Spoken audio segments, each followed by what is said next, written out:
पिछले एपिसोड में आपने देखा कि ऐश और उसके फ्रेंड्स एम्प्टी केव के अंदर एक पोर्टल में गिर जाते हैं, जिसके चलते वो एक अलग वर्ल्ड में पहुंच जाते हैं जो कि रियल वर्ल्ड से काफी अलग होता है। यहाँ पर वर्टिकल रास्ते भी थे और एक वाटरफॉल भी थी जिसके ऊपर इंसान चल सकते थे। इस वाटरफॉल के अंदर जाने के बाद ऐश को अपना पुराना राइवल टोबियास दिखता है जो कि नॉर्डन का 3rd जिम लीडर था। ऐश टोबियास से बैटल करता है, जहाँ पर टोबियास का सबसे पहला पोकेमॉन एंटे होता है। वहीं पर ऐश चुनता है अपने चार्जार्ड को। अब आगे ऐश अपने चार्जार्ड को मेगा इवॉल्व कर देता है मेगा चार्जार्ड एक्स में। टोबियास ये देखकर शॉक हो जाता है कि ऐश ने अपने पहले ही पोकेमॉन को मेगा इवॉल्व कर दिया था। ऐश अपने चार्जार्ड को विंग अटैक यूज करने बोलता है, वहीं पर एंटे यूज करता है फ्लेम व्हील अटैक का। दोनों ही अटैक टकरा जाते हैं, बट सनी डे की वजह से फ्लेम व्हील डोमिनेट करता है विंग अटैक पे, जिससे चार्जार्ड को डैमेज पड़ता है। एंटे काफी स्ट्रॉन्ग लग रहा था। ऐश बोलता है कि चार्जार्ड चलो इस बैटल को खत्म करते हैं, अपने स्ट्रॉन्गेस्ट अटैक साइज़मिक टॉस का यूज करो। चार्जार्ड एंटे को पकड़ लेता है और आसमान में लेके जाता है। एंटे चार्जार्ड के ऊपर फायर फैंग यूज करता है जो कि चार्जार्ड को हवा में डैमेज देता रहता है, बट चार्जार्ड एंटे को नीचे पटक देता है, जिससे एंटे को काफी ज्यादा डैमेज पड़ता है। पर देखने को मिलता है कि एंटे हारा नहीं है, वो वापस खड़ा हो चुका है। ऐश, ब्रॉक और मिस्टी ये देखकर शॉक हो जाते हैं, क्योंकि ज्यादातर जब भी ऐश का चार्जार्ड साइज़मिक टॉस यूज करता था तो सामने वाला पोकेमॉन हार ही जाता था। एंटे यूज करता है स्वैगर अटैक का, जिससे चार्जार्ड काफी कंफ्यूज हो जाता है। ऐश अपने चार्जार्ड को फ्लेम थ्रोअर यूज करने बोलता है, बट लकीली ये चार्जार्ड पे वापस लगने के बजाय एंटे पर लग जाता है और ये अटैक नॉर्मल फ्लेम थ्रोअर से काफी ज्यादा पावरफुल था, जिसके चलते एंटे वहीं पर फेंट हो जाता है। टोबियास ये देखकर शॉक हो जाता है, क्योंकि उसने इतना पावरफुल फ्लेम थ्रोअर आज तक कभी भी नहीं देखा था। ब्रॉक बताता है कि स्वैगर अटैक अपोनेंट को कंफ्यूज तो कर देता है, बट उसके अटैक की पावर भी डबल हो जाती है। टोबियास अपने एंटे को वापस बुलाता है और भेजता है लाटियास को, जो कि एक ड्रैगन और साइकिक टाइप पोकेमॉन है। मिस्टी और सरीना बोलते हैं कि क्या एक और लेजेंडरी पोकेमॉन, मैंने इतना पावरफुल ट्रेनर आज तक नहीं देखा है। ब्रॉक बोलता है कि ये तो बस शुरुआत है, टोबियास के पास और भी लेजेंडरी पोकेमॉन हो सकते हैं। ऐश अपने चार्जार्ड को वापस से फ्लेम थ्रोअर यूज करने बोलता है, बट इस बार वो खुद पर ही अटैक कर लेता है, जिससे चार्जार्ड हार जाता है। दोनों ही ट्रेनर्स के एक पोकेमॉन हार चुके थे। सनी डे का इफेक्ट भी खत्म हो जाता है। अब ऐश अपने चार्जार्ड को वापस लेता है और भेजता है ग्रेनिंजा को। ग्रेनिंजा ने ऑलरेडी एंटे से काफी ज्यादा डैमेज ले रखा था, इसलिए वो काफी वीक हो गया था। ग्रेनिंजा यूज करता है डार्क पल्स अटैक का, जिसको लाटियास डॉज कर लेता है। फिर लाटियास यूज करता है साइकिक अटैक का। ग्रेनिंजा इसको डॉज करने की कोशिश करता है, बट ये ग्रेनिंजा पे लग जाता है, बट इसका ग्रेनिंजा पे कोई भी डैमेज नहीं पड़ता। टोबियास बोलता है अच्छा, तो ये वाटर टाइप के साथ ही साथ एक डार्क टाइप पोकेमॉन भी है।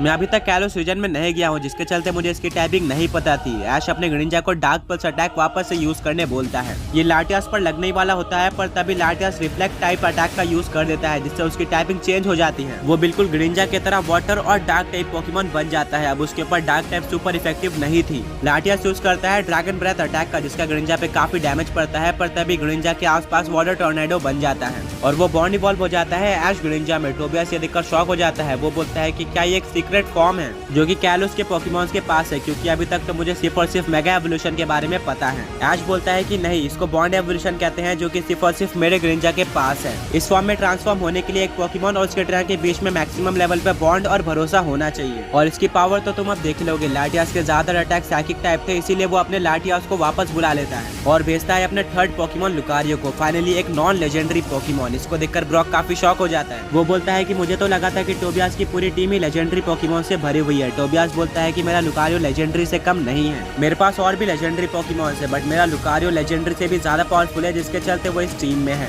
बैटल स्टार्ट होती है। दोनों ही पोकेमॉन एक दूसरे को काफी अच्छी टक्कर दे रहे होते हैं। लुकारियो काफी ज्यादा स्ट्रॉन्ग था, वो ग्रेनिंजा को उसके बॉन्ड इवॉल्व फॉर्म में भी डोमिनेट कर रहा था। टोबियास बोलता है तो क्या तुम्हारे बॉन्ड इवॉल्व ग्रेनिंजा में इतनी ही पावर है? मैंने तो सोचा था वो काफी स्ट्रॉन्ग होगा। खैर, लुकारियो और स्पीयर का यूज करके ग्रेनिंजा को खत्म कर दो।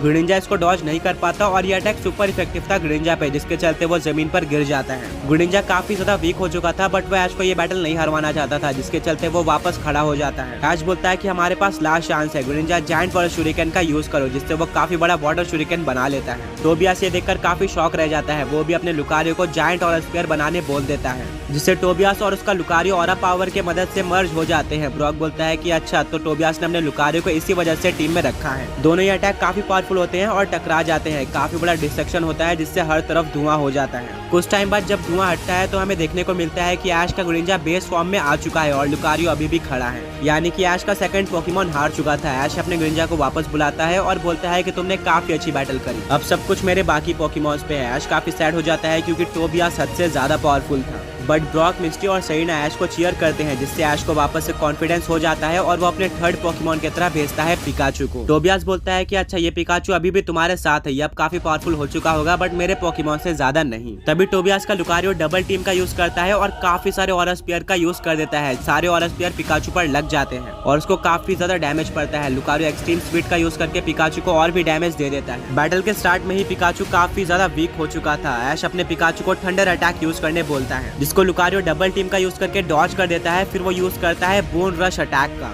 जो कि पिकाचू पर काफी बार लगता है। ये ग्राउंड टाइप अटैक था, जिसके चलते पिकाचू को काफी ज्यादा डैमेज होता है। मिस्टी नोटिस करती है कि टोबियास और लुकारियो पहले से ज्यादा स्ट्रॉन्ग हो चुके हैं। ब्रॉक बोलता है कि शायद ऐसा ऑरा पावर की वजह से हो सकता है। यही सेम चीज तब होती है जब ऐश और ग्रेंजा बॉन्ड इवॉल्व होते हैं। सेरेना बोलती है कि अब टोबियास अपने लुकारियो को ऑर्डर भी नहीं दे रहा है पहले की तरह। ब्रॉक बोलता है कि शायद से लुकारियो अब टोबियास के सोल से कनेक्ट हो चुका है, जिसके चलते उसको ऑर्डर देने की जरूरत नहीं पड़ रही है। ऐश को अब कुछ अलग करना पड़ेगा। ऐश अपने पिकाचू को इलेक्ट्रोवेव यूज करने बोलता है, जिसको लुकारियो डॉज नहीं कर पाता और वो फंस जाता है। फिर पिकाचू यूज करता है इलेक्ट्रोबॉल और वोल्ट टैकल का कॉम्बिनेशन, जिसके चलते लुकारियो को काफी ज्यादा डैमेज पड़ता है। दोनों ही पोकेमॉन्स काफी ज्यादा स्ट्रॉन्ग लग रहे थे। लुकारियो यूज करता है क्लोज कॉम्बैट का, जिसको पिकाचू डॉज कर लेता है। फिर पिकाचू थंडर अटैक का यूज करता है, जिससे लुकारियो को काफी ज्यादा डैमेज पड़ जाता है। टोबियास एक स्माइल देता है और बोलता है कि लगता है मुझे अपने सीक्रेट वेपन को यूज करना ही पड़ेगा। लुकारियो फाइनल गैम्बिट का यूज करो। एजिलिटी का यूज करके पिकाचू इस अटैक को डॉज करने की कोशिश करता है, पर लुकारियो उसको पकड़ लेता है और फाइनल गैम्बिट का यूज कर देता है। इस अटैक को यूज करने के बाद लुकारियो जमीन पर गिर जाता है और हार जाता है। ऐश ये देखकर शॉक हो जाता है कि टोबियास ने एक ऐसी स्ट्रेटेजी का यूज किया है। पिकाचू अभी भी मैदान में खड़ा हुआ था। टोबियास अपने लुकारियो को वापस बुलाता है। ऐश भी अपने पिकाचू को वापस बुलाता है, पर वो देखता है कि पिकाचू रिएक्ट नहीं कर रहा है, वो एक ही जगह पर खड़ा हुआ है। फिर ऐश देखता है कि पिकाचू भी हार चुका था। ब्रॉक बोलता है कि फाइनल गैम्बिट एक ऐसा अटैक है